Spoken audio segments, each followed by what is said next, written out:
Welcome back in, Radio Row, live from Minneapolis, inside the Mall of America. It's the Zach Gelb Show right here on Fox Sports 920 The Jersey as we get you ready for the big game. And now we're joined by former NFL running back who's now an NFL Network analyst. You can follow him on Twitter at MJD. That's all you need to know. MJD, Maurice Jones-Drew. How are you, my friend? I'm doing well. How are you? I love watching you play. You played the game with so much passion. You were so fun to watch and to run on the football field. And I love your story, too. You're at UCLA, second-round pick, and you turn into this megastar in the NFL, three-time Pro Bowler, two-time All-Pro. When you look back, because this is a week really of reflection, you're doing a bunch of radio interviews, you're seeing former teammates, you're seeing guys that you played against.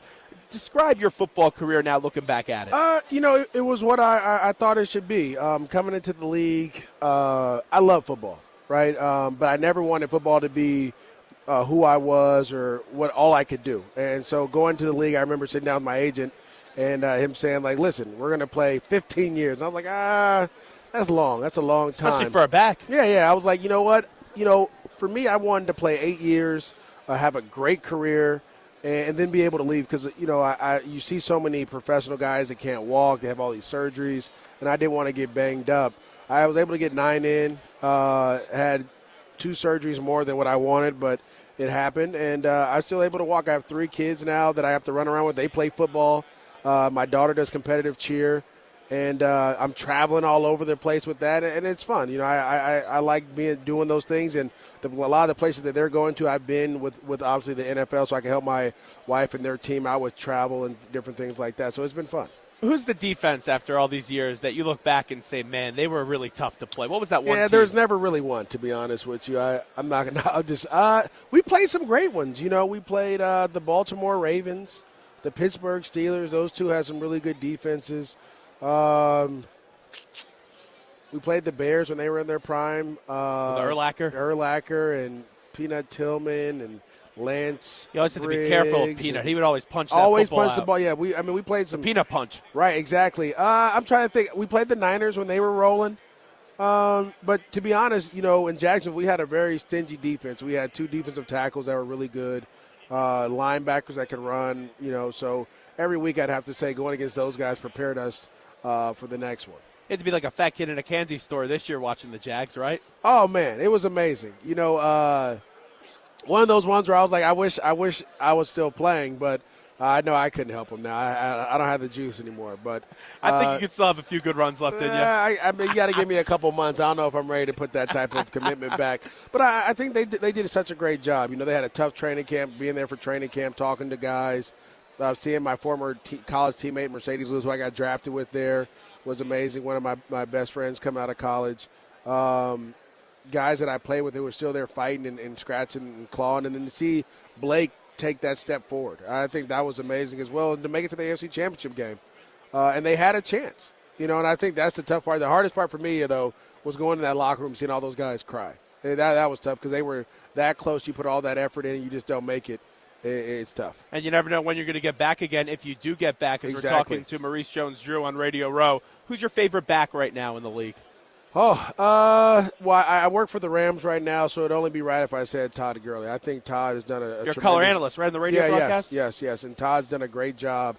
You go from a year like he had last year where he didn't do anything. People were all over him after his rookie year, and then to come back and show that you are that MVP caliber player.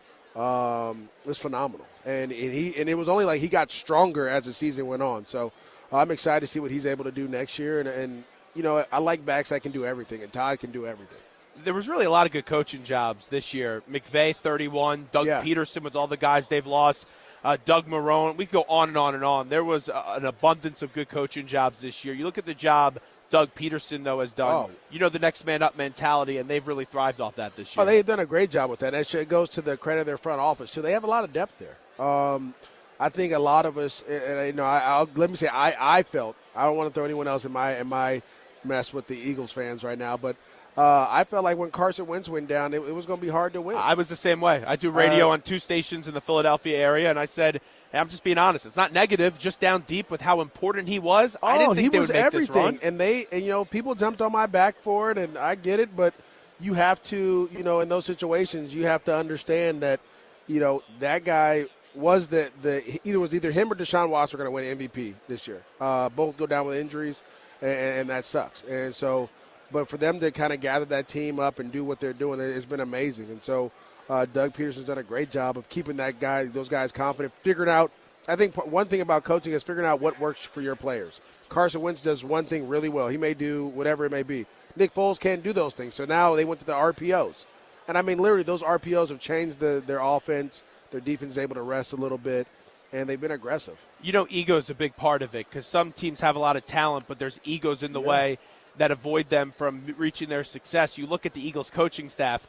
You have a backup quarterback in Frank Reich, a backup quarterback in Doug Peterson, and I think that is a big reason for their success this year because there's no ego on that staff. Even a guy like Jim Schwartz, he was a head coach once in this league. They all get on the same page, and sometimes there's things written that try to knock you down and try to cause some problems in the locker room. Well, not only that, I think you need egos. One, you just need the right type of egos, guys that – everyone has an ego. Yeah, everybody has an ego, but the question is how big. Right. Well, I just think, like, those players – they all have, in order to be a great football player, a great team, you have to have personalities and high personalities, type A guys. I think those type A guys like Brandon Graham and Lane Johnson, those guys, they fit the mold of what they want. Doug Peterson's a type A guy, but he's a type A guy where he wants guys to have fun. He wants guys to be aggressive. And when you can get a group of guys together like that, you know, they're able to do those things. I think, you lose your middle linebacker right off the back. You lose arguably one of the best left tackles in the game, Peters. You lose Chris Maragos on special teams. You lose Darren Sproles. A ton of guys. And Carson, obviously. You lose Carson, and then all of a sudden you're able to pick all these guys. I think that's awesome. But it's because of those egos of the other players, right? It's those egos, it's those personalities that feel like I can step in and make it happen. I can step in and make it a big play. And to be honest, LeGarrette Blount is one of those egos that the old LeGarrette Blount would have been very upset with his role this year. I'll tell you about him. It was Corey Clement's birthday. He was going for his third touchdown. Deuce Staley goes, LeGarrette, you're going in. He goes, no. I don't want the touchdown. Give it to the young guy. He's going to go in. He's going to get the touchdown, get a hat trick on his birthday. LeGarrette Blount, early in his career, chance he would have never did. And I think that's a guy whose ego, he still has an ego, but he understands that winning is more important. And having a young guy be confident is more important than me padding my stats. Who wins this game? What stands out to you about this game? And I also think it's very interesting, the running backs, both of these teams, they don't have that bell cow back. It's running back by committee. Well, I think they do have a bell cow back, each one, but I feel like Dion Lewis is the guy that everyone's looking forward to seeing. I really feel like this is a LeGarrette Blount game. You have to run downhill. You have to let him wear on this defense before you can do all the little pretty things on the outside. I feel like Philly's defense is going to score. And I think if they score, then that gives them a better chance of winning this game. And then at the end of the day, it's hard to go against Tom Brady. But I know this is for all the Philly fans that are listening. And I know, got a lot of them now. Yeah. And listen, we have an issue. We have a torn issue. And because of that, I can't go with you guys. I'm going to go with the Patriots. Before we let you run last one, because I know you got to run to another interview, what fueled you when you were playing? Because I love the way that you ran. I just wanted to be the best. I think, me – at the end of the day, I just wanted to be the best, and I knew I worked hard, I trained hard, I never cheated, I never put anything in my body that would test positive. I just really went out there and gave it my all every day, and that's why I was okay walking away at 29, knowing that I gave the game everything I had, and always to be able to test my workouts and my work ethic against the Ray Lewises of the world or the Brian Urlachers or the Bob Sanders or the other people I played against. That's what fueled me. You can see Maurice Jones-Drew throughout the week on NFL.com's NFL Now Live at 4 p.m. Eastern Time from Minneapolis. My friend, great to meet you. Thank you so much. I appreciate it. No problem. We'll take a quick break. Be back right after this on Radio Row.